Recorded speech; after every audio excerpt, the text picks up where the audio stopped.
Hi guys, this is SDJRSNF88 speaking with another update on Argonne Forest, my WW1 Micro Layout constructed in a hotel room.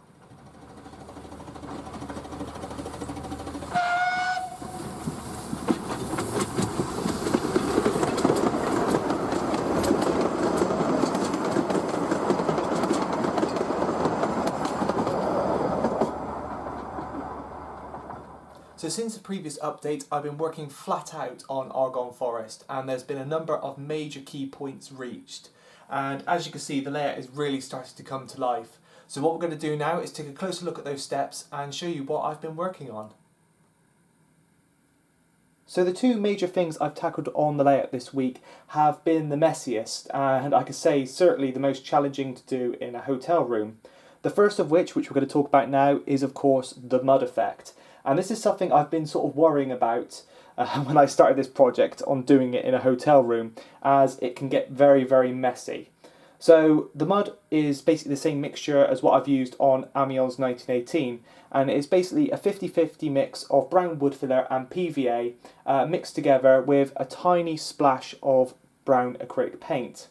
Now the only difference compared to Amiens 1918 is I used a bit more brown acrylic to the mixture to give the mud a more of a darker tone, sort of as you would expect to see around a heavily forested wooded area.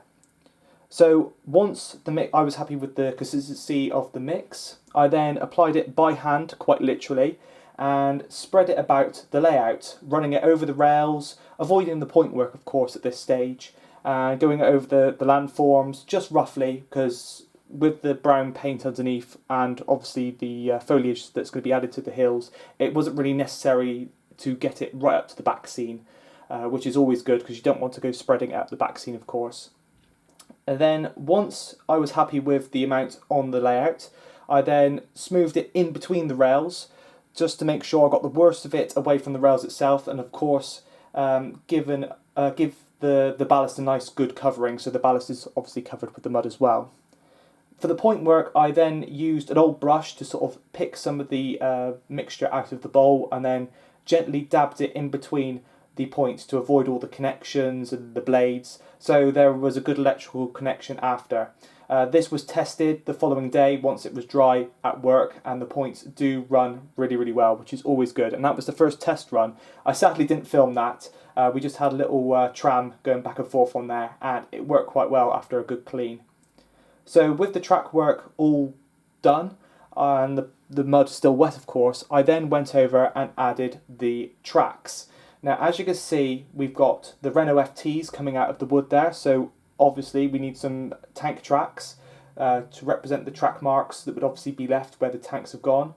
We also have a number of carts, and I'll come on to those later on in the update, but they also needed track marks to show where they had been and obviously been put into position, so all of those were also added, and it was great fun just marking out those tracks. And you can see I've done quite a substantial turning area where most of the vehicles and carts and troops seem to congregate and meet, and you can see it's got quite a messy area there, but it's really, really effective. Once I was done with that, I then added some of the figures and details. The figures, I sort of walked them into the position where they're to. So there were a number of troops walking alongside the Renault FTs. I walked them along through the mud to obviously create their tracks to show where they had come from. He also put a number of other figures dotted about, so we've got a couple walking around in the yard. We also have a number of generals, so they're standing and obviously giving orders. We have two in this sort of little supply area here, which has got all the sandbags, a number of barrels and crates and other things piled up, and they're obviously waiting for the sort of reinforcements with the tanks to arrive, and you can see they're sort of looking on as they're just coming over the ridge there. We also have another troop who's by the point levers, and he's manning the points, and he's just sort of walking over to get his next orders, so probably a supply train is on the way.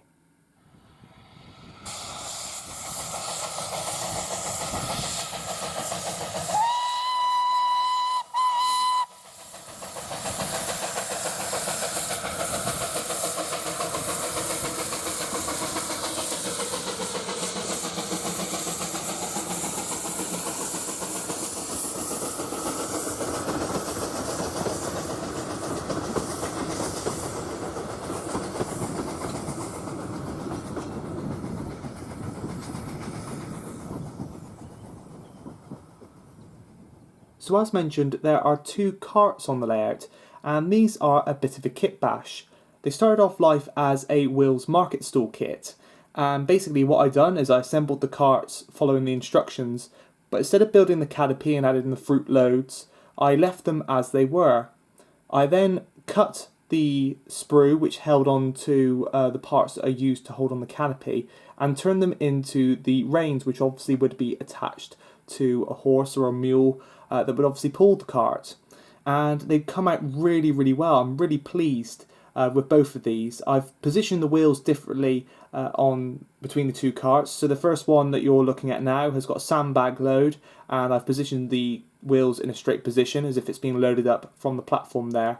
And then the second one is currently unloaded, but I plan to add a number of ammo crates and boxes to the back of this one. And you can see I've got the wheels in a turned position, and obviously, as with both carts, I've obviously mimicked where they've been moved to in the mud which they're sat in. I think it's a nice little detail to add, and it was quite a fun little kit to build, but it really does show that with a little tiny bit of modification, average kits that you would ordinarily put on another layout could be really transformed and turned into something completely different. So whilst on the subject of modifying kits, I've added these two vents to the bunker. Now, these started off life as extractor fan units as part of the Ratio Industrial detailing pack. And one of them is designed to go on the top of an extractor sort of chimney stack, and the other one is designed to go on the wall of a warehouse. Of course, both of them are to the same pattern, so they're pretty much identical. What I've done is I've chopped them down to sort of make the vent gap a bit narrower to obviously deter grenades and other bits and pieces that will obviously be tried to shove down them in a combat situation.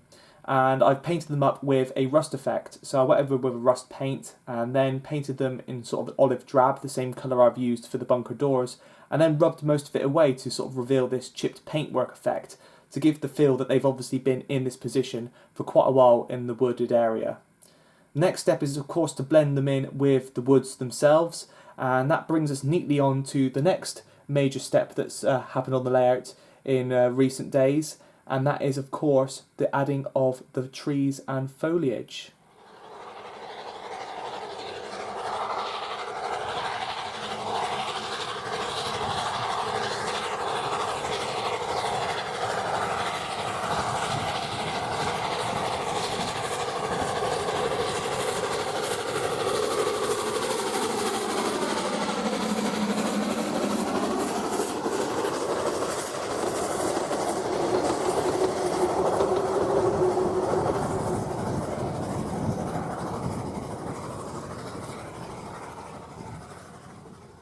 So this is where the layout really does start to come to life, and it's always my favourite part of any project, and that is adding the scenery. So for this I've used a mixture of Woodland Scenics fine foliage in medium green and in olive green. Now I'm going to put a load of pictures on screen now rather than trying to film this on the camcorder, as the poor lighting in the hotel room really does not do the colour of this area justice. So what I've gone and done is I've sort of torn out clumps of the foliage. It comes on sort of its own sort of twigs, which could obviously be manipulated into trees, which is perfect for an area like this. And I've shaped them to create the archway over the road, which blends in the road back scene, which you saw in the previous update, where the Renault FT tanks of the troops are coming from, and it's created a really, really nice sort of depth scene, and really does give the feel that the road's going off into the distance. This has also been repeated on the entrance to the fiddle yard, so again a tree arch has been created to blend what will be the entrance to the fiddle yard there as well. As for along the back, basically I've shaped them into different trees and obviously mixed the two tones together to get this sort of really lush sort of blended tree line, and any sort of leftover material that sort of falls off in the box is used as the ground cover to create basically the forest floor. And I've added a few different other materials here, so I've used forest underbrush, which is again part of the Woodland Scenics range. I've also got some vines, which are used in a few different places. And then I've also used some dry wood as well to sort of recreate the feel of fallen trees and broken branches. And I've gone over the rock faces and basically blended in the Woodland Scenics ready rocks, And basically I left a few areas exposed as well to sort of create the feel of more sort of jagged rock faces, which obviously plant life wouldn't be able to cling to. But also as well left places exposed to add little cameo scenes. So one of the little scenes I've added is this one here, which is obviously where some sappers have been working, and there's some sleepers left propped up against the sort of rock face there, along with a number of their tools.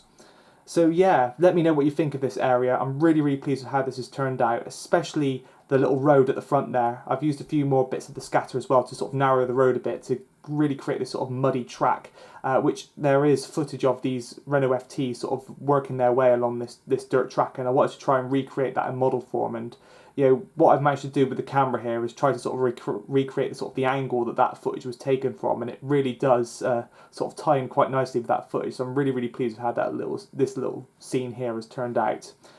But as you can see, back to the normal camera now. I sort of have ran out of the foliage itself, so I've got to get another box of the medium green to continue the rest of the way around the layout. But yeah, do let me know what you think. I'm really pleased with how it's turned out, and it really does give the whole layout that really sort of dense feel that I was looking for when I started this project.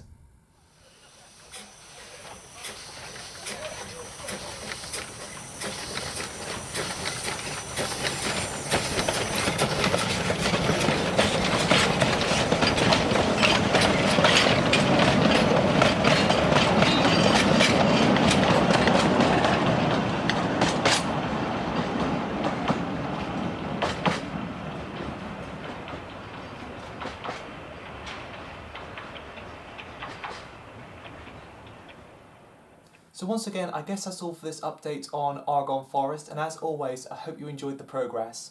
It really is starting to come to life now, and it is starting to look just how I envisioned it. The scenery, just adding those trees has really sort of lifted the colour of the layout, and it really is starting to look like a deep, dense forest, which is what I sort of planned the layout to look like all along, and show some of the more different battlegrounds during the First World War.